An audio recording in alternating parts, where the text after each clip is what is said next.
percebido na universidade, eu estou vindo da Universidade de Brasília, o que nós temos percebido, a gente lançou um projeto lá há alguns anos, e o que acontecia é exatamente que não se conseguia formar os grupos de discussão, os espaços de discussão para pensar sobre a organização do trabalho bancário e pensar em melhoria. Simplesmente os trabalhadores, os bancários, não compareciam nesses espaços de discussão.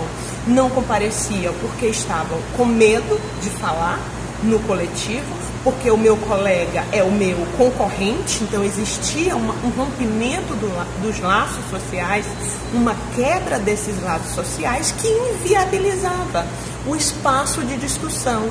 Foi a partir dessa observação e da ineficiência, vamos dizer assim, nas tentativas de formar esses espaços de discussão, que começou lá na Universidade de Brasília o que nós temos chamado de escuta clínica do trabalho. O que aconteceu é que, pelo excesso, pela lógica competitiva e por esse rompimento dos laços, os trabalhadores já estão num estágio de adoecimento muito avançado. Ansiedade, depressão, síndrome do pânico e tantos outros transtornos, de modo que isso inviabiliza a luta, dificulta a formação do coletivo. Então nós temos percebido que é imprescindível dar um passo atrás no sentido, de como encaminhar e buscar saída para essa problemática. É preciso fazer uma escuta clínica individualizada, inicialmente, para restabelecer o mínimo do laço social, para que possa, então, haver essa luta do ponto de vista coletivo. Esse é um trabalho que tem sido pioneiro no Brasil, na Universidade de Brasília, porque não é psicologia clínica, é psicologia do trabalho, mas sentimos necessidades desse momento, inicialmente num espaço individual, em que esse trabalhador pode ter mais liberdade para falar, e ali a gente vai no espaço clínico trabalhando com ele a reconstrução desse laço social, porque eles estão rompidos, eles estão rompidos, de modo que isso dificulta a luta coletiva. Então, tudo a ver, tudo a ver.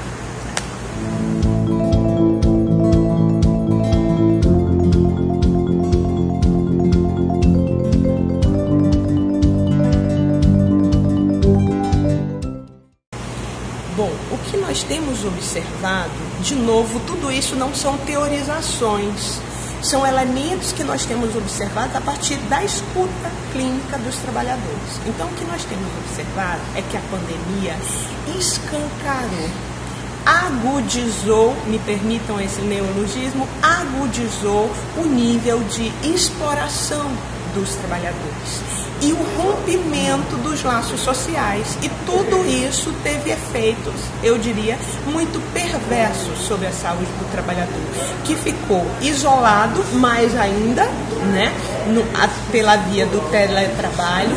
Ao mesmo tempo, as cobranças não diminuíram, as condições de trabalho não ficaram da mesma ordem, porque muitos trabalhadores bancários, inclusive, tiveram que se virar para buscar condições de trabalho que antes eles tinham naquele espaço. Então, o rompimento dos laços piorou e veio o medo, o medo da socialização, o medo do contato com o outro e o que nós temos chamado da patologia da hiperconexão. Os limites entre trabalho em casa, descanso, família, cuidado de si, cuidado dos filhos, tudo isso ficou, não existiu mais esse limite. Então, o que nós temos observado é que a pandemia e o trabalho remoto, que foi instituído por ela, contribuiu para agudizar o que já era problemático em termos de exploração do trabalhador, rompimento do laço social, por consequência afetando significativamente o nível de adoecimento da classe que vive do trabalho.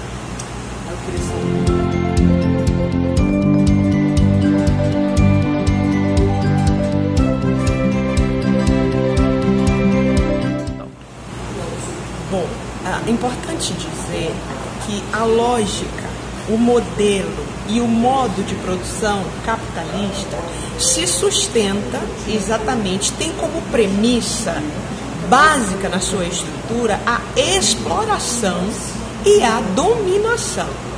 Indiscutível, e esse é um ponto central que a gente não pode esquecer.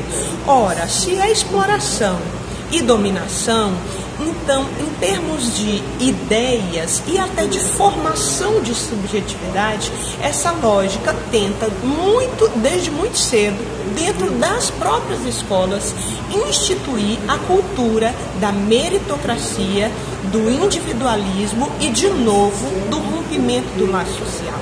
Então a gente precisa estar bem atento e observar que essa lógica e essas estratégias, o funcionário do mês, o melhor aluno, o aluno nota 10, tudo isso é um discurso que é construído exatamente para romper, para quebrar os laços de cooperação, de solidariedade, que pode sustentar o coletivo e assim fazer com que a premissa de exploração e dominação possa acontecer, e assim a gente tem a lógica capitalista sendo sustentada.